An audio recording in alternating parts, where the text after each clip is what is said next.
Welcome to our program on Kardec Radio.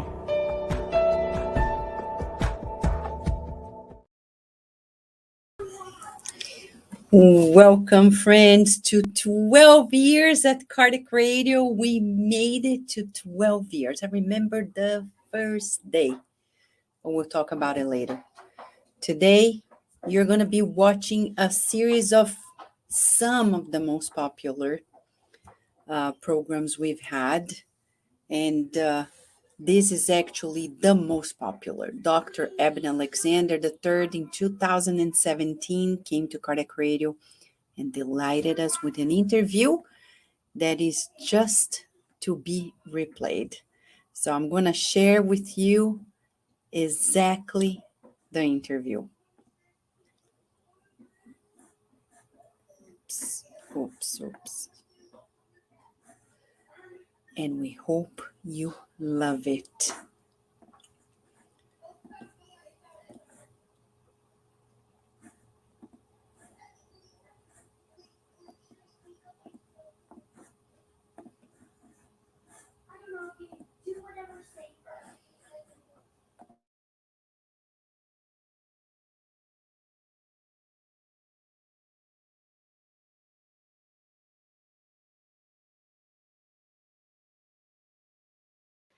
Hello, dear listeners and viewers. Here we are at Kardec Radio this morning.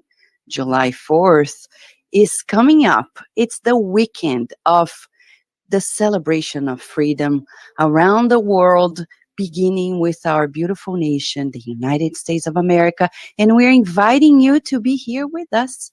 Yes, we are here in a very special celebration of the 6th anniversary of Kardec Radio. And it couldn't be any better than to have someone who really is for thinking and feeling, and especially giving a hand to academia as well, teasing its paradigm at the core of it all. Dr. Eben Alexander is here with us, and directly from the area of Thomas Jefferson, yes, near Charlottesville, Virginia. Thank you so much, Dr. Eben Alexander III, for being with us this morning at Kardec Radio. How are you? I'm doing great, Vanessa. It's so good to be here. Thanks for having me. You know, it's great. I remember when we had like a brief conversation years ago in the company also of Dr. Raymond Moody Jr., a friend and collaborator of yours, and a person who has also been bringing this understanding that life is much more than the eyes can see. For those who are watching us, Dr. Eben Alexander, I want to give them the reference of the website, ebenalexander.com. And you know, he is a renowned academic neurosurgeon who spent 3 decades in his scientific works, and then one day, everything changed. And in a few days, everything changed. He had his own experience on near-death experience. And then from there on, life transformed to the point that he's here today talking to us about what happened next. So Dr. Eben Alexander, being a neuroscientist myself, I've come to know in academia that there is a specific paradigm in the search for the truth. You were in that pathway, under that paradigm. But then one day everything changed. For those who are coming in today and are not acquainted with it, which I doubt, but just to recap, what happened? Where were you when everything, mind-wise, everything changed, and how has it changed? I think it's important to point out how I had started all this. I spent the 54 years of my life honing a very kind of materialist scientific worldview. I had gone to a Methodist church as a child in North Carolina, wanted to believe in an afterlife, the reality of God, and the power of prayer. But through those many decades spent in neurosurgery, I was more and more perplexed by how in the world conscious awareness could survive the death of the brain and body. And to me, that was a deep mystery. And I bought into the teachings of scientific materialism, which basically says the physical world is all that exists. that the physical brain is the creator of consciousness, and that our existence is birth to death and nothing more. And I bought into that fully. Now, never mind the fact that nobody who studied the brain had any remote idea of how it might be producing consciousness. We all just figured that if we worked hard and studied it enough, we would find out how that happened. But it turns out that the fundamental assumption is wrong. And that is the assumption that only the physical exists and that the brain as a physical entity must somehow be created. That lesson began November 10th, 2008 at 4:30 in the morning, waking up with severe back pain. Soon thereafter, realizing I had a horrific headache. And literally within the first hour or so of those kind of realizations, I was already slipping into coma. And so finally, when I developed grand mal epileptic seizures that were unbreakable, my family realized something horrible was amiss. They called 911. The EMTs came to the house, packaged me up, took me off to the emergency room. Of course, I remember none of that at all. I had lost consciousness and was gone from this world in my bed early that morning. And then I found out much of what happened around me for the next week. And those lessons are all reported in my book, Proof of Heaven. But it has to do with the fact that I was taken to the emergency room. They did a lumbar puncture, determined very quickly I had a severe gram-negative bacterial meningitis. My neurologist determined that even in the emergency room that it was a very devastating case, that my neocortex, the human part of the brain, was already badly inactivated by this infection. And for any doctors out there in the audience, they'll realize when they hear the medical details of this case with a CSF glucose of 1 when it's normally 60 to 80 and that kind of thing, plus my neurologic exams that were so devastating, they had plenty of evidence that the human part of my brain was gone, even when I got to that emergency room. And they estimated my survival probability around 10% at that point. But by the end of a week in coma, after triple antibiotics for that week, being on a ventilator up on the medical ICU, they estimated I was down to a 2% chance of survival, no chance of recovery. And it was soon after that I started coming back to this world. And the only thing I knew when I came back to this world was where I had just been. That was an incredible journey. But in fact, such things as words, language, all of my personal memories of Eben Alexander's life, all my religious beliefs, every single bit of that, all my scientific knowledge, spent more than almost 3 decades spent in academic neuroscience. The interesting thing is I remembered, as I said, where I'd just been, and that's the spiritual odyssey that I describe in Proof of Heaven. But important to point out for your listening audience that according to conventional neuroscience, there is no way that that experience happened. It couldn't happen.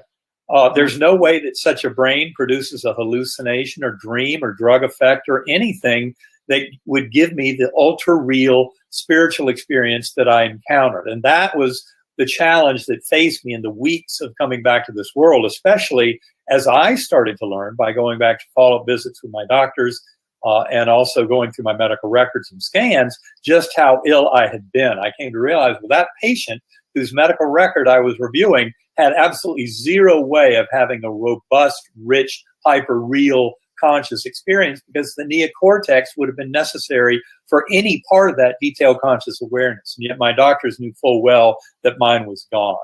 That experience that I did know when I first came back to this world all began in the earthworm's eye view, a very primitive, coarse, unresponsive realm, like being in dirty jello.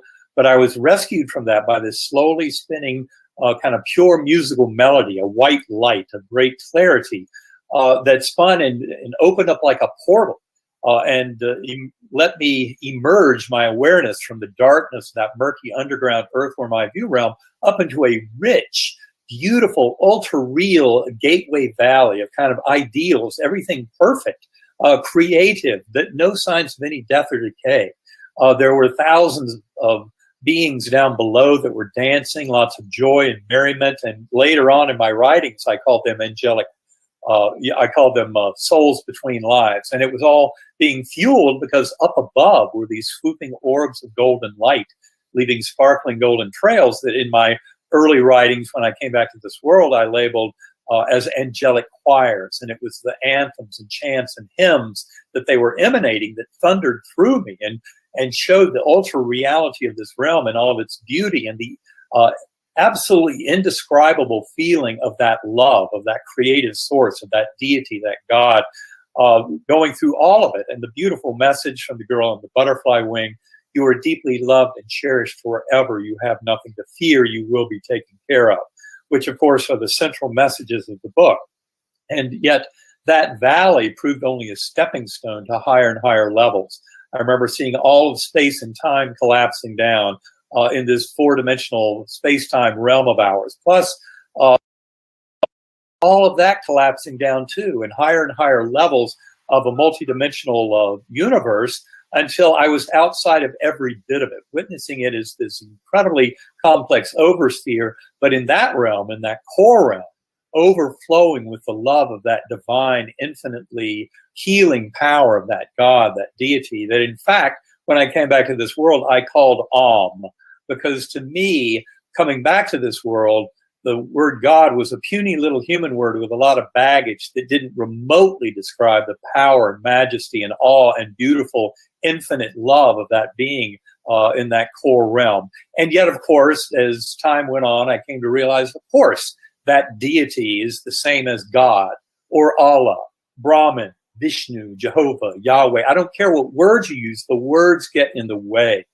They introduce confusion where the deep mystical traditions of all the great faiths are in agreement about this incredible power of love and of connectedness and of oneness that connects us all and connects us with the divine. And I came to see that God in an entirely new way that to me was completely refreshing. And then I began to realize that it's perfectly in alignment with millions of other similar spiritually transformative experiences, including not only near-death experiences, but shared death, which are the same experiences but happening to people who are physiologically healthy and normal, either at the bedside of a departing loved one or maybe thousands of miles away. But as the loved one departs, their soul comes through and wakes us up to that reality in no uncertain terms. But the reality of that realm is what I was really coming to see. And every bit of this is about a complete redefinition of our notions of the relationship of the brain and mind, which is what I go into in my third book that was co-written with my life partner, Karen Newell, who is the founder of Sacred Acoustics. And Karen and I have just finished this book. It's called Living in a Mindful Universe, A Neurosurgeon's Journey into the Heart of Consciousness. And that book will be coming out October 17th of 2017. And it is really the natural sequel to Proof of Heaven, and reveals how, in fact, my journey of discovery around my NDE mirrors perfectly the awakening coming to the entire scientific community about the mind-body connection, the relationship between brain and mind, and how all of us are awakening to a far richer view of what that really involves in the nature of reality. We've been more than 3,000 years in the making for this awakening of humanity, and it is not going to disappoint. We're in the middle of it right now. Yes, you're right. And isn't it interesting that we have some form of paradoxical society nowadays? I'm sorry, that question kind of broke up. Can you repeat that? So we just want to recap what you mentioned about the view of science nowadays. And science, though in a materialistic paradigm, does not reflect itself purely in society, because our justice system, our educational system is not, it doesn't see the person as a byproduct of the brain. We punish people for going to the wrong route. I remember Michael Gazzaniga, the renowned Gazzaniga, talking about his latest studies and saying, you know, if it is really true that the person is the byproduct of the brain, then our justice system is really twisted, because we're punishing people for having broken brains. So you know better than me that this is the long-standing view in academia, and you were there before you had this experience. So the main question here for us is, where were those spiritual values in you? Where were you in terms of before you had this spiritual experience, and I would say like this multidimensional experience? What did you believe in before it all? Well, I really did buy into the kind of materialist worldview, the materialist scientific worldview, and that's, or physicalism as it's called. And that's the notion really that the physical world is the only thing that exists. Well, it turns out, though, that for the last 115 years, the science of quantum mechanics, quantum physics, has been trying to reintroduce the notion of consciousness or mind back into our ideas about reality, to really get the kind of pathologic nature of this whole thought process that's led us to such an error in our thinking. You really have to look over the last 3 to 4 centuries of the rise of the scientific revolution and of materialism, and this general notion buried deep in the middle of it that you have the scientist, the human, as the observer of the natural world, and that observer is independent and can thus make statements about the way the natural world works.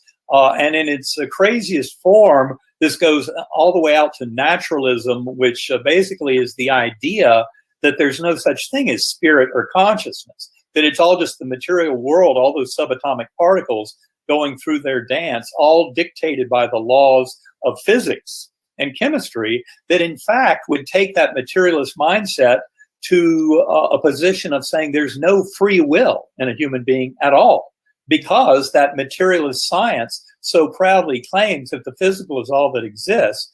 And if consciousness is just the epiphenomenon of the chemical reactions and electrical fluxes of the physical matter of the brain, then obviously our very thoughts and awareness is simply the result of a chemical experiment following natural laws. And so free will itself must be a tremendous illusion.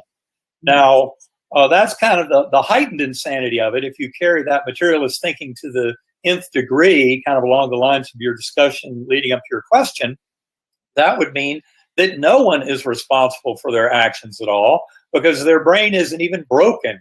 It's all following natural laws. So none of us have any responsibility or will at all. We're just being dragged along on this ride. That is not true. And yet that is the insanity of that false separation that the whole scientific revolution model was putting to us, by denying that the observer is part of the universe. And it's that false separation that leads to such incredible errors in understanding.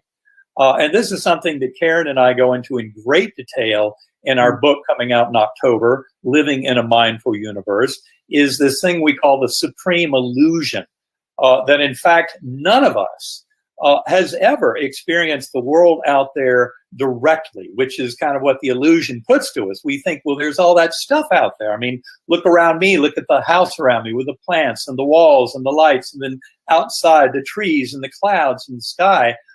I'm not experiencing any of that directly. What I'm experiencing is an internal construct within mind that I assume is a faithful representation of what is out there. But the interesting thing about experiments in quantum physics, which are about the very fundamental nature of all that stuff around us, and that includes the stuff that makes up my physical body and my brain, is that all that stuff is very much part of the Maya. It's part of a construct within mind that's a modeling mechanism trying to pretend that we're all modeling the same external physical reality that's independent of us. But that is false. And it's the whole notion of a false sense of separation that really is built into our modern science. A generic name for our modern conventional scientific view of the world is something called reductive materialism, which means basically that only the material world exists. That's all that stuff I'm talking about that we witness out there, that we can touch and feel and see and hear. And that's that material world. And yet, again, we're only experiencing an internal construct of that. And that's the beginning of unraveling this Maya. and starting to realize that our soul or consciousness is the thing that absolutely exists. And in fact, all of that physical world is a projection out of consciousness. And this is something that, of course, I've learned to really appreciate on a daily basis through meditation. For the last 7 years plus, I've tried to meditate an hour, 2 or 3 a day. For those who think, wait a minute, I can't meditate, I've got too much of a monkey mind, that little voice in my head, our thoughts, that is not our consciousness. The voice in our head, the voice of our ego in particular, is little more than a parlor trick. Now, your consciousness, to start to get deeper into this, is the observer.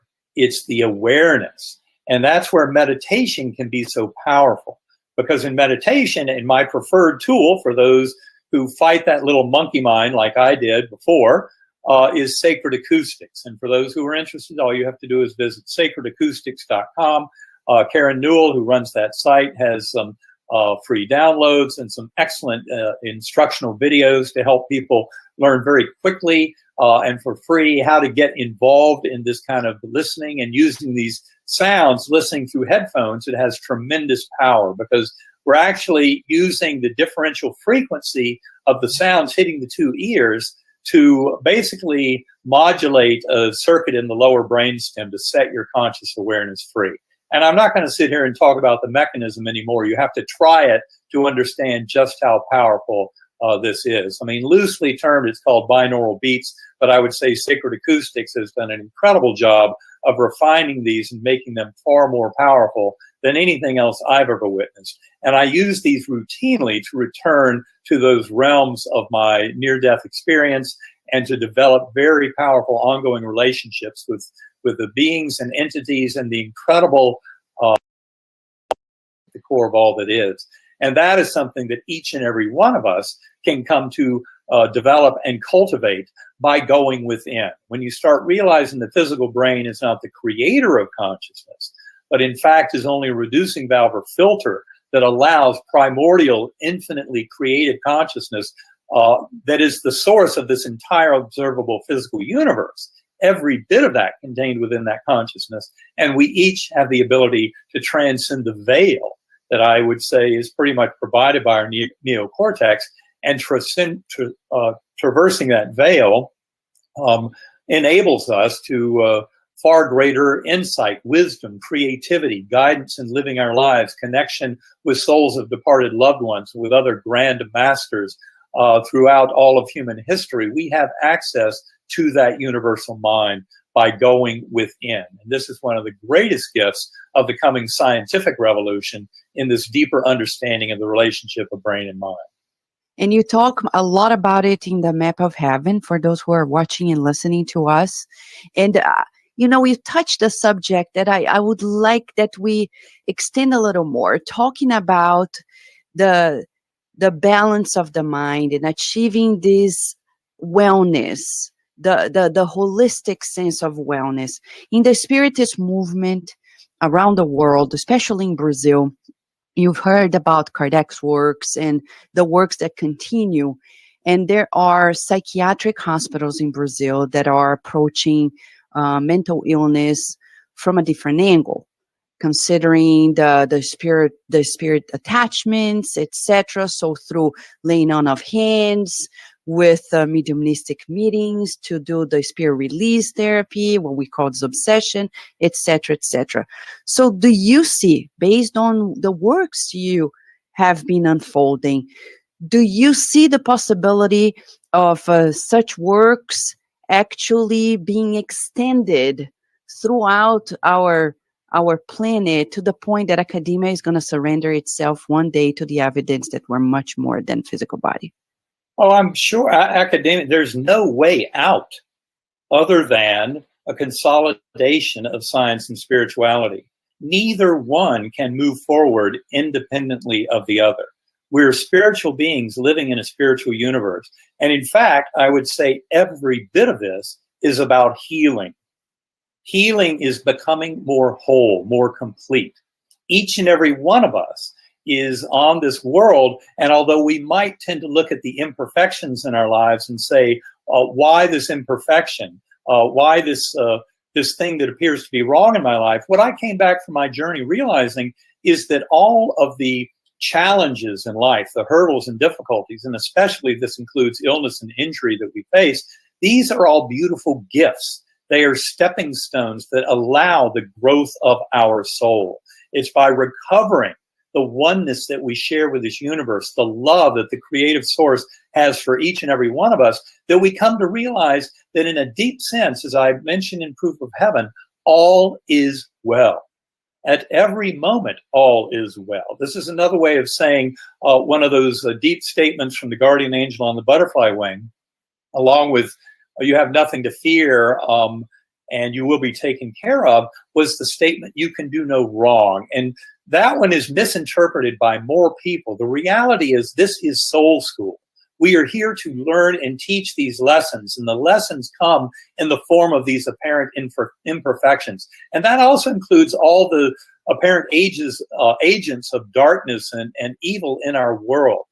This is all part of a grand gift of desperation. Just that's a term from the addiction literature, how people often hit a bottom in alcoholism or drug addiction. They hit a bottom that hopefully is above a point where they're able to survive, because as many people know, sometimes that bottom is such that you don't survive it and the addiction takes your life.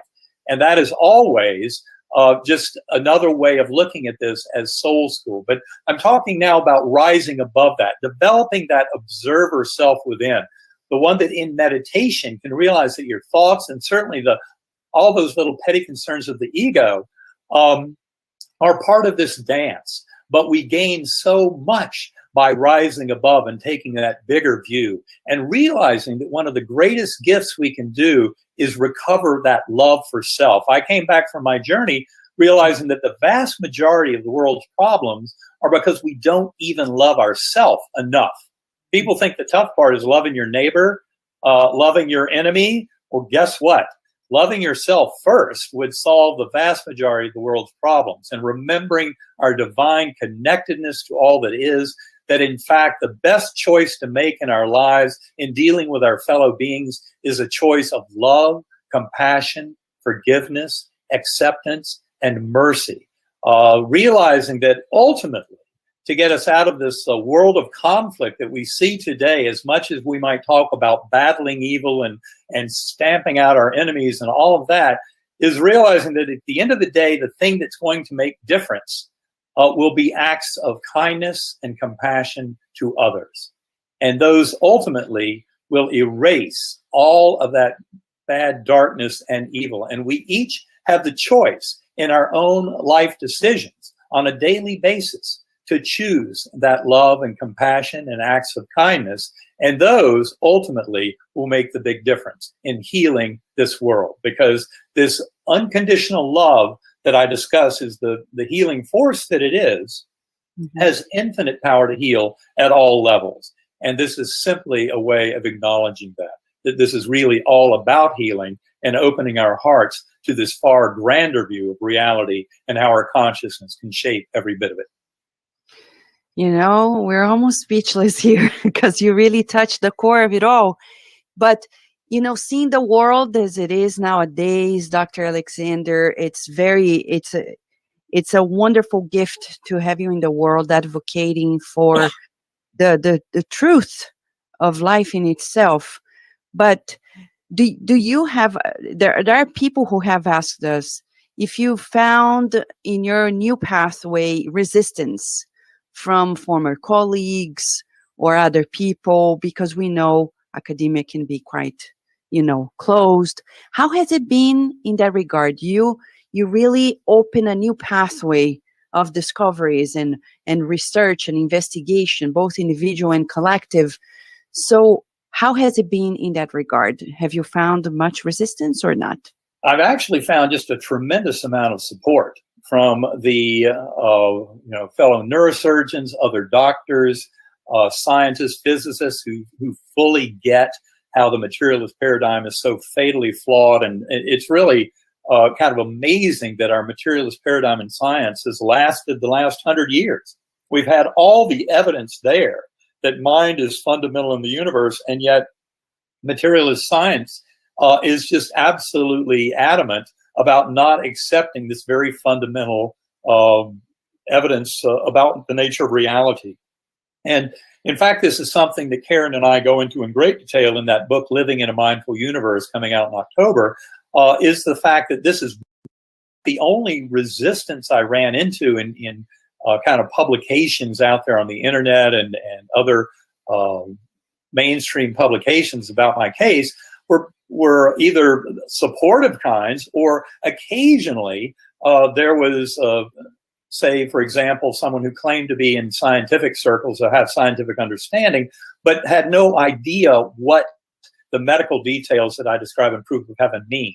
Because most doctors who know enough about gram-negative bacterial meningitis and about a patient being in a coma for a week from such a disease realize the impossibility of having any kind of rich hallucination, drug effect, dream state, or confabulation at all in that setting. You basically have no experience at all. And what little experience you might have can't possibly be laid down in memory. So my entire experience and memory of it completely violated everything modern neuroscience would try and tell you about the brain creating consciousness. And the evidence has been there for ages that the brain is not the creator of consciousness at all.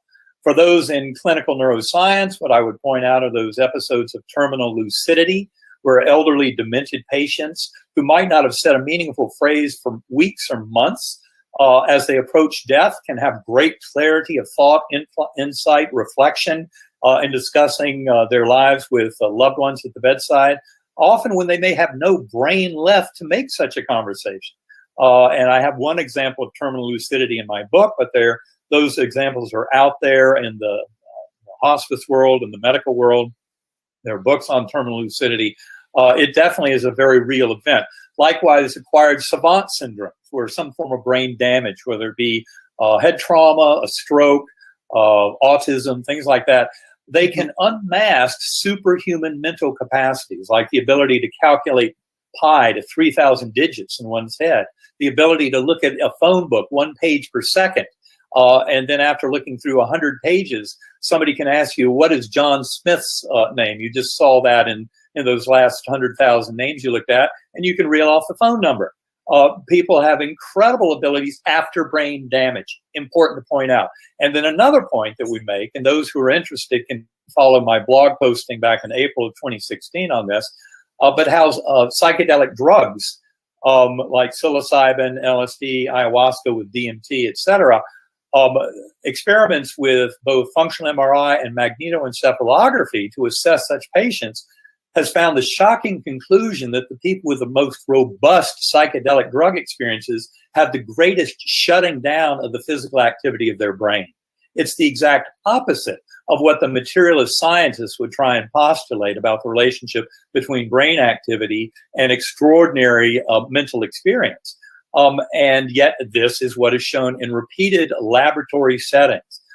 Is the most profound psychedelic experiences are accomplished with the greatest shutting down and darkening of activity in the physical brain. And that is not to be denied as an absolutely crucial piece of evidence. It's exactly what happened to me, as my neocortex was progressively decimated by this extremely lethal and should have killed me bacterial infection. My conscious awareness was actually liberated to a much higher level. That is, in fact, why I was attracted to binaural beats beginning about 2 years after I came out of coma, in trying to go into meditation and get into deep transcendental states, was I found enough evidence that these differential sound frequencies intersecting in the lower brainstem can have some really amazing effects on setting your conscious awareness free and showing you how the here and now is an illusion built in on this side of the veil. It is part of what emerges out of consciousness allowed through the filter, but not an underlying part of reality itself. It's interesting you mentioned me about meditation. I know you talk a lot about it in the book, Map of Heaven. Can you hear me well? Yeah? A little bit. Just right into the microphone, I can hear you, yes. Okay, so it's interesting you mentioned about meditation, because recently we were in our community studying mediumistic works, revealing unique passages by Jesus when he was living on the earth. And it's it's amazing how much they describe that often he was meditating. And people are not fully aware because they think of Jesus Christ, for example, as a talking master. And more often than not, he was reflecting, he was meditating, he would retreat, he would not be arguing. And again, you come and bring that awareness that it's the self-love, it's that inner encounter, that encounter with God. But what made you, this question still remains. I remember talking to several friends about this. You know, many people have had their near-death experiences, and they come from all different walks of life. In your case, what made you make this decision, like to go public and to really reach out to the world in the way that you're doing? Well, you know, a major disadvantage for many people is they don't realize what a miracle it is that I'm here. And that is a real shocker. I know some of the doctors who had taken care of me that I ran into months later who just assumed that I had gone on to die. When I would run into them, they would literally turn white as a sheet. And they'd just be shaking. I mean, and so that was what I had to go through, was that discovery of that process. Because when I first came back to this world, all I knew was where I had just been. I had no memories of my life before, no words or language, although words and language came back literally within hours, personal memories within a few weeks. All of my semantic knowledge, say of physics, chemistry, neuroscience, cosmology, etc., returned over about 8 weeks. And shockingly, when it all came back, it was more complete than it had been before. And that was only something I came to realize over the next few years, because I would have certain conversations with people that mirrored conversations I'd had before coma. And what I came to realize was that my memories were more complete. It's a beautiful example of how physical memories are not stored in the brain at all. That is one of the deepest and most profound nails in the coffin of scientific materialism. But the more we've assumed we would find a location for memory in the brain for decades, and what we keep finding is there is no such location. The memory the brain serves as an antenna that allows for the transmission of memory and of conscious experience from that higher realm. But none of it is being created within the substance of the brain. And this, to me, was a major revelation, and it's something that we go into in that book, Living in a Mindful Universe, is how important it is to realize that given that we're not finding any locale for memory storage in the brain, and in fact, the evidence from neurosurgical experience over the long period of the 20th and early 21st century completely defies any kind of notion of memories being diffusely stored in the neocortex. Doesn't work at all, never has. In fact, Dr. Wilder Penfield, one of the most renowned neurosurgeons of the 20th century, who probably is in better position to talk about this than just about anybody, because his entire career involved electrically stimulating the surface of the brain in awake patients. And I've done many of those cases myself. I know the pitfalls and the potentialities of that kind of work in clinical neuroscience to connect a phenomenological experience with electrical stimulation of the brain. And he wrote a book based on his life experience of all these cases and all these patients in 1975 called The Mystery of the Mind. And in that book, Dr. Penfield makes it very clear that the brain does not create mind at all. And don't expect to find memory or free will in the brain. The brain is simply a filtering mechanism that allows our conscious awareness in. It is not the creator of it at all. And all of neuroscience is going along this pathway. If you Google the hard problem of consciousness, you'll find a glimpse of what I'm talking about. It's the deepest mystery known to all of human thought over the last few millennia. And that is this mind-body relationship. And that's what we're talking about now. And that's what the book Living in a Mindful Universe is all about, is exactly this question that has been dominating human thought at the highest levels for the last 100 generations of humans. You would think we'd be getting closer to some answers. Well, in fact, we probably finally are, but it only has to do with truly accepting the deep mystery that quantum physics is trying to force on us.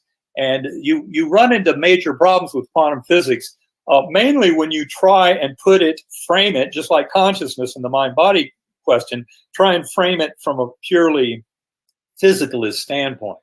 The notion that only the physical exists, and therefore the physical must somehow explain the brain creating consciousness. But if you flip it completely, not to a compromised position, I would say on the one end of the spectrum, we have the materialist position, brain creates mind, which we're all agreeing is false. That's never gone anywhere and never will. And then we have a whole spectrum of dualities, of some kind of interrelation of brain and mind, where it's not just one completely reducible to the other.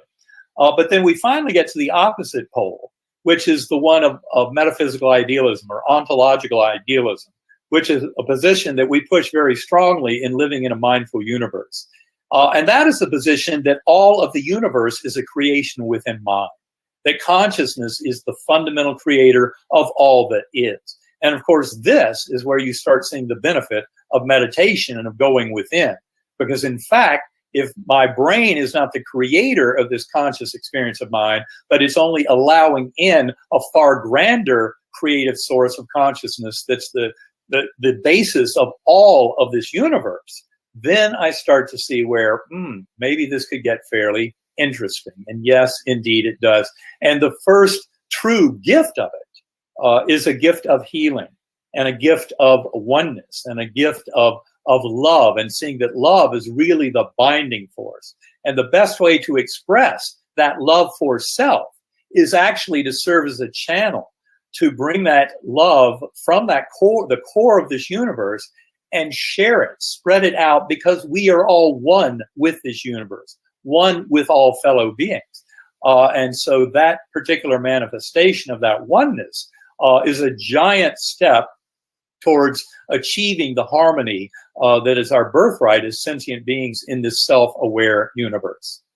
So you're very grateful to that dramatic experience because he really calibrated you to your role in this life, right? I would say gratitude is the only appropriate response to every breath we take. And gratitude is such a crucial part. If people only realize just how powerful gratitude and forgiveness, those two concepts have incredible power to change this world and shift it up for the better. No matter what one's circumstances in life or one's situation on a day-to-day basis, remembering that gratitude, appreciating the beauty of this gift we call life that comes at us with all these apparent imperfections and even the kind of darkness and evil, again, by taking this higher road, by developing that observer within, we can come to see all of conflict, all of this kind of interaction, this beautiful dance of our existence as something that is very purposeful, that leads us in a direction that is extremely positive, that really puts human free will back in the driver's seat of determining the destiny of our evolution. In fact, I would say all of this is very much an evolution of consciousness. As Teilhard de Chardin pointed out in The Phenomenon of Man, published in the mid-20th century, he saw this incredible omega point towards which we were evolving. And I would say that's very much what's going on, but that the lesson that has challenged humanity for the last 2,000 years is this lesson of love. And it's one that we certainly have not adopted fully planet-wide, but I believe we are on the verge of that because we really have to. There's no other way out for this world. The status quo is not working. We've created incredible havoc in this world with our science and technology that was not necessarily bridled with human spirit and with that knowing of the oneness of love and of connectedness. And it was really the unbridling of science and technology that led chemists to commit their sin in World War I with poison gases, the physicists to commit their sin in World War II with atomic weapons, we ever fight a World War III, I'm sure that World War IV will be fought with sticks and stones. So hopefully we're not going to be stupid enough to make another foolish scientific mistake that allows for an enhancement of warfare. It's time to put human spirit back in charge, and that's what quantum physics has been trying to do all along. So this really is a synthesis of science and spirituality, and a bringing forth of the deepest lessons of quantum physics, which are trying to prove to us that consciousness is fundamental in the universe, and that consciousness has the power to create the world of our dreams. And the more we, each and every one of us, awaken to that, the more capable we will be of changing this world for the better. Yes, it's amazing. Wow. I'm glad that this is being recorded, because it's going to go on and on and on. And we have two major core questions here that I'm going to synthesize, bringing the comments of the listeners here. First of all, regarding this push to the shift of paradigm in the collective, of course, it's, as you're saying, it's coming up. There's enough evidence. I know, for example, there is the Spiritist Medical Association, the international, the US chapter. Brazil just had a major, thousands of people attending this conference that really shifts the paradigm and tries to bring the healthcare approach to another level. We're Right. discussing the United States about the healthcare bill, etc., and the fallacy of it all is in the paradigm itself. It's just beyond what people are discussing. We know it. So here we have Mac Mello, who is one of the hosts at Kardec Radio, in beautiful programs of mediumistic books brought in by Chico Xavier, and he's asking you, Dr. Alexander, about the following. Let me read it. He says, what do you say to those who say that chemicals in the brain is what created all those images and sensations that you felt while away in the comatose state? Well, because it doesn't work that way. And I covered this very briefly in Proof of Heaven, talking about the measurement paradox in quantum physics and the hard problem of consciousness, following in the thinking of people like Penfield, the neurosurgeon, who is in a better position than just about anybody to kind of answer this question. It was very clear to him how mind is not created by brain at all. And in fact, this is something that Karen and I go into in great detail in Living in a Mindful Universe. Now, for the scientists out there, what I would recommend is you look, there's several wonderful books that were edited by Ed Kelly of the Division of Perceptual Studies at the University of Virginia. The first book is called Irreducible Mind, Toward a Psychology for the 21st Century. The second book is called Beyond Physicalism, Toward a Reconciliation of Science and Spirituality. These are listed on my website, ebenalexander.com, on the suggested reading list. And they basically do a tremendous amount of good in pointing out the complete nonsense of the materialist model of brain creates consciousness. It's never gone anywhere. This is something that we discuss in great detail in Living in a Mindful Universe. And I think it's important to point out, because first and foremost, the gift that comes from realizing the primacy of consciousness, creating the brain and all of physical matter, is healing. Is becoming more whole. I mean, we've known about the placebo effect, or called it that, since the mid-1950s. Placebo effect is looked on by Big Pharma as one of the greatest enemies, because in fact, it automatically erects a 30% threshold. And because pharma admits that for many things, chronic pain and all kinds of other illnesses and things that people take medication for, that the placebo effect alone, that is just the belief that taking a pill might make you better, is sufficient to make people better about 30% of the time. And so obviously our mind has tremendous power in the abilities to make us better and deliver health. And I would say that any health at all, whether you're talking about physical, mental, or emotional health, is first and foremost spiritual health.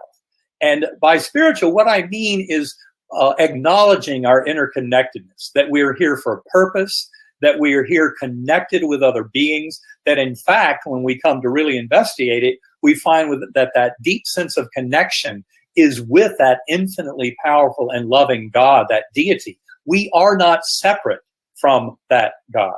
And this is where I think some of my earlier assumptions about religious teaching from my Orthodox upbringing in North Carolina and in Methodist Christianity were misleading. And I'd say it's very crucial that we realize that very spark of awareness, when you come to realize consciousness is fundamental in the universe and creating all that exists, then our connecting directly with that one consciousness, with that one mind, is what enables us to have so much power. And that's just the beginning of explaining something like placebo effect. Now, to take it to the next level, I would point out what happens, for example, with me in my meningitis. Doctors who review my medical records come away just absolutely shocked that, yes, I had a 2% chance of survival. So survival was not out of the question, but any kind of recovery to the point where I can talk about all this and write books about it, forget it. Those patients never come back. So mine was truly a miraculous recovery. Well, guess what? In the world of near-death experiences, it should come as no surprise that you often find cases of miraculous recovery. Look at Anita Morjani in her beautiful book, Dying to Be Me, with a stage 4 lymphoma that by all rights should have killed her within hours. That was back in February 2006. She had a profound NDE where she realized the reason she had cancer was due to her very fear of cancer. And I won't simplify it that much, but if you read the book, you'll see it was a very profound connection she made. And when she saw that, she was able to realize that she could come back to this life and do so beautifully, and that the cancer would disappear. That's exactly what happened. Miracle cures in NDEs. They're commonly encountered. It's just another way of saying deep spiritual growth. If we open up to all the possible lessons and let our prayers acknowledge that thy will, not mine, be done, that all is well as it is, and I'm accepting of where this goes. But to realize that often those miracle cures can be worked into the universe's plans for us if we're open-minded enough to grow through them. Another example is Mary C. Neal, an orthopedic surgeon who wrote a book, Heaven and Back, about her kayaking accident in Chile back in 1999, I believe it was, where she had an accident where she was flipped upside down underwater for 30 minutes. People don't come back from that. Underwater for 30 minutes. And was resuscitated there on the banks of this river, as far from anywhere as you could be in southern Chile. And yet today she's back practicing orthopedic surgery. She wrote a beautiful book about it. Miraculous healing can happen when we're open to the spiritual healing that is lying beneath these challenges that we face. So it's really waking up to that understanding of ourselves being connected spiritual beings that are directly connected with this infinite force of pure love and oneness. The more we come to acknowledge that and live it and bring it through us to share that love with the world, the more we heal our own hearts and journey and come to realize that we do have tremendous power in operating our free will of our higher soul, not the free will of the little ego and its petty little interpersonal games. Forget that. But that's what we can overcome in meditation by developing that observer self that's able to see the higher good, can see how always our interrelationships with others, I deal with the higher soul of other beings who I might be dealing with on this world. But in those higher soul communications, we're able to come up with the win-win scenarios that allow all of us to flourish and thrive. And this is part of the gift of that going within, of meditation, and why I highly recommend whatever your means is. And if you think you've got too much monkey mind to meditate, try the Sacred Acoustics tones, listen through headphones. You'll see what I mean. This opens a door to release us from the Maya, the illusion of the world as it appears, and come to have a far grander view of the world as it actually is, that enables the free will of our higher soul in conjunction with the highest good for all to manifest the reality of our dreams. It's amazing that you're mentioning this, because one of the questions of our dear friend Fred Gouveia from New York pertains to a selection of studies we have been doing in Spiritism through Kardec's works. When we go to the Medium's book, we learn about, the fact that there are people, incarnated, discarnated, that are not yet there, and we're also evolving, and they want to harm people, whether incarnated or discarnated, their spirit attachment. So Fred Gouveia rescues a little bit of that discussion here. And as you're talking about that inner strengthening process, he's asking us, what would you recommend in regards to increase our spiritual energetic protection from adverse forces?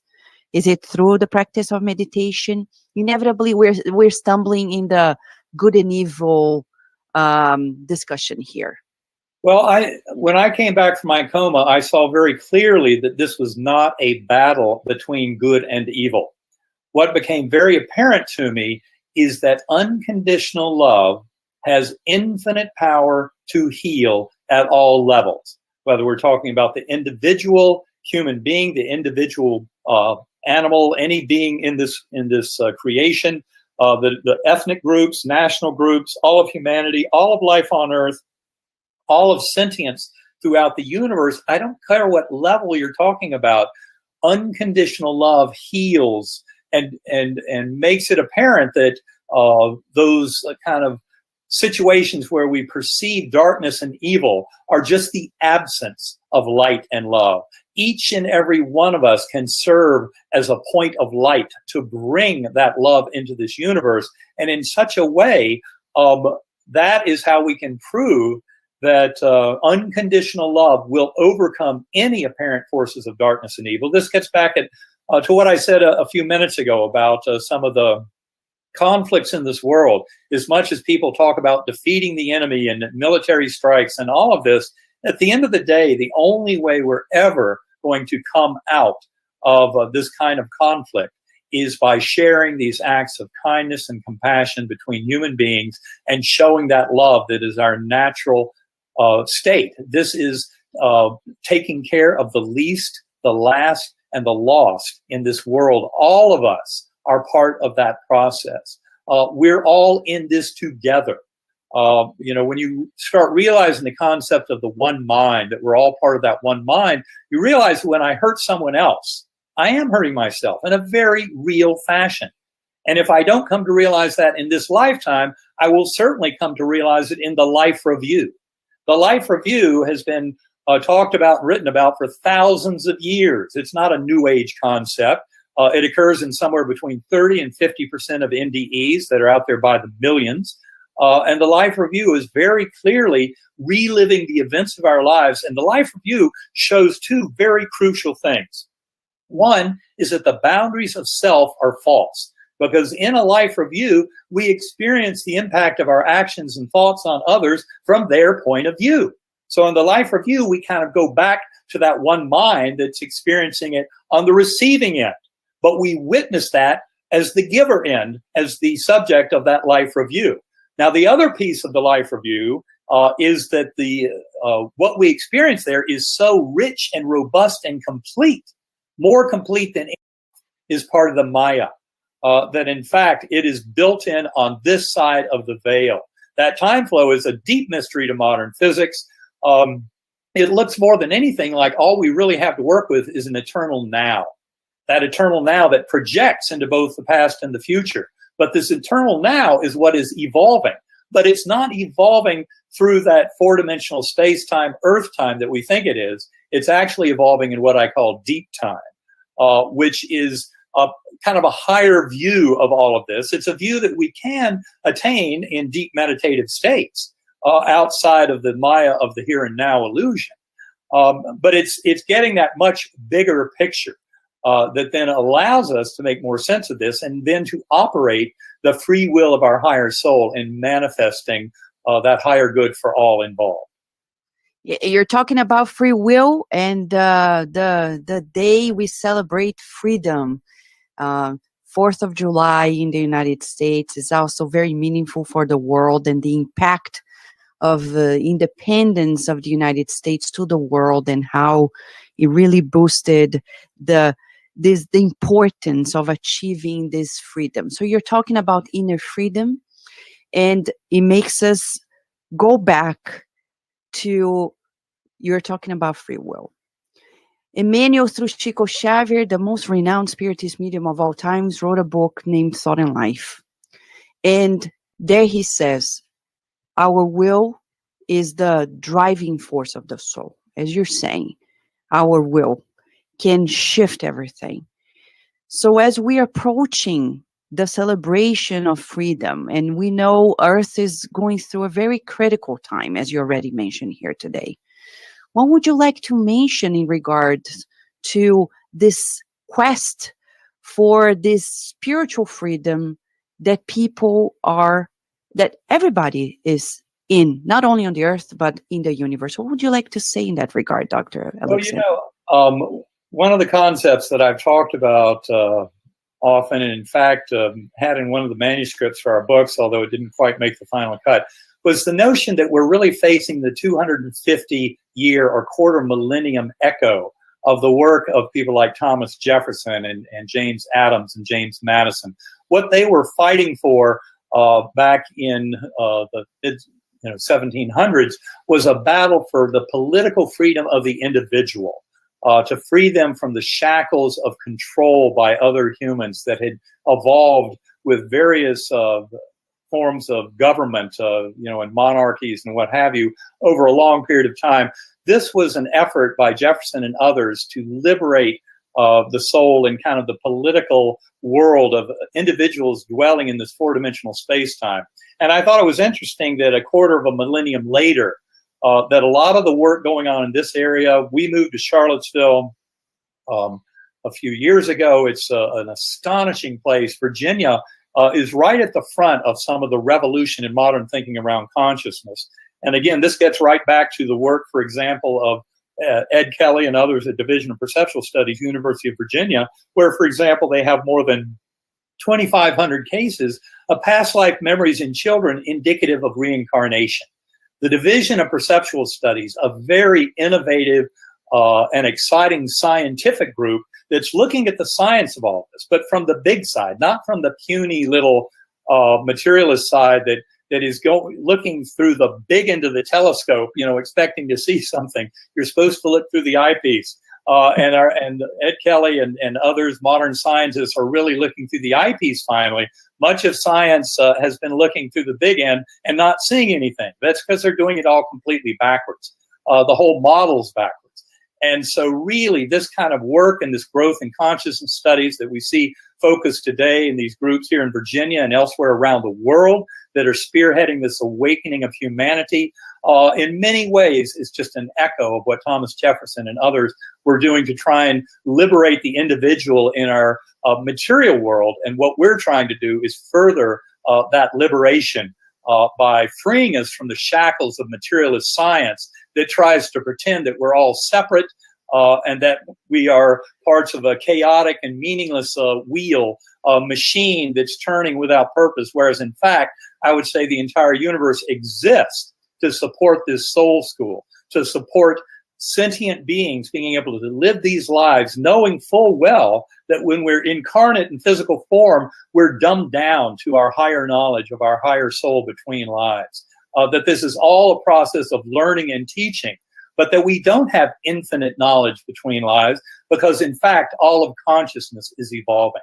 And it's not just about humans. It's not just about life on Earth. It's a much bigger evolution of consciousness that we are all part of. And that is the reason it's all happening now. To wrap up, we're leading to our beautiful program. Also, this program is leading us into the July 4th program, when we are aiming at rescuing this spiritual identity of America. You are American, but I know you feel connected to the whole universe. You no longer feel separated. But as somebody who was born in America in this life, would you like to say a message to the world? I think the biggest message out there is that each and every one of us, American and all around this world, and human and beyond, has the power to change this world for the better. And the more we come to realize how we're all in it together and that we are part of that one mind, the more we can realize that the binding force that binds this whole universe together is love. And love in an unconditional form, without any kind of attachments to outcome, that love has tremendous power to shift everything. I often phrase it, it's the love of the creator for the creation. And given that we are all co-creators and really one with that infinite healing power of that divine creative source, we can come to bring this beautiful dream of harmony and of health and of healing and of brotherhood, sisterhood, and taking care of each other. We can bring that to the fore, and that is how we will join that far grander community that pervades this entire universe, that is one of love and of compassion and of caring and of acts of kindness. And this is one of the deepest truths. And of course, there's really no way that I look at any kind of boundary between nations or ethnic groups, even between species, as having any basis in reality in the face of this one mind and of this binding power of love. Dr. Alexander, you know, there are no words to express, but just to say, we want to give you a hug. And I love hugs, so I'll hug any and all. So thank you very much. And my hugs go out to your audience and to all others on this beautiful July 4th weekend. And let's remember, it's all about bringing that freedom and liberation to each and every one of us. And that freedom is based in love and compassion. So thank you so much for having me. Thank you. God bless you. And we look forward to your next works. Thank you so much. Thank you. Namaste. Thank you. Thank you, dear listeners and viewers. We hope you have enjoyed and that you keep it up. As you know, Dr. Alexander gave it all to you. So now you multiply. Many blessings and until July 4th.